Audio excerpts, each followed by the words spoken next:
Salut à tous! Aujourd'hui, j'ai décidé de vous parler des nouveautés café en grains chez Maxi Coffee. Envie de découverte gustative? C'est parti! Pour commencer, il me tient vraiment à cœur de vous parler du mélange solidaire.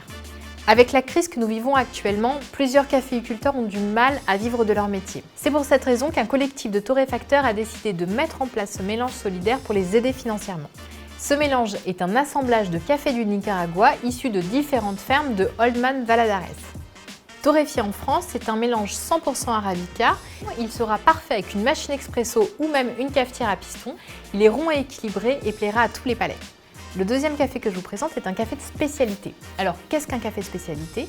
C'est un café très haut de gamme, assez rare et souvent en micro-lot et qui offre très peu de défauts gustatifs. La Bohème est un coffee shop situé à Prague et qui est extrêmement réputé dans les cafés de spécialité. Le Finca Las Terrazas 88 est un micro-lot du Guatemala qui offre des notes de cerise, cranberries et caramel. Cette torréfaction est assez claire, donc je vous conseille de le déguster en slow coffee et idéalement en Chemex. Autre café, autre univers, découvrez le Green Lion Nueva Era. Transporté en bateau à voile, ce café est un 100% Arabica, bio, et qui est certifié Anemos. Anemos est un label de transport maritime décarboné et transparent.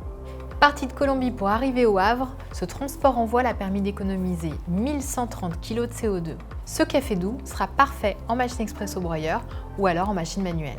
Revenons maintenant à Paris pour vous présenter le café en grains bio Château d'eau de Kawa. Ce mélange d'Arabica d'Éthiopie et de Colombie est un café fin à déguster idéalement en expresso sur une machine manuelle.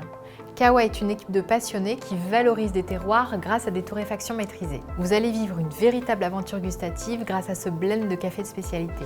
Et pour mon dernier choix, je vous présente un café du Brésil, c'est le Cocarive Honey des Cafés Moxa. Ce café de spécialité dispose d'un score de 85 sur 100. Il est torréfié en France et vous allez retrouver sur chaque paquet la date de torréfaction, gage de fraîcheur. Je vous conseille de le moudre à la demande et de le consommer dans les 10 semaines après la date de torréfaction pour en conserver tous les arômes de fèves de cacao et chocolat. Voilà, il existe évidemment d'autres arômes et d'autres cafés, mais en tout cas j'espère vous avoir donné envie de tester. Si vous voulez retrouver ces références, retrouvez mon article blog juste ici. Abonnez-vous à notre chaîne pour retrouver toutes nos vidéos dès que ça sort. Et si vous voulez voir d'autres vidéos sur le café, c'est plutôt par là que ça se passe. Si vous avez aimé cette vidéo, n'hésitez pas à la liker et moi je vous dis à bientôt et bonne découverte gustative.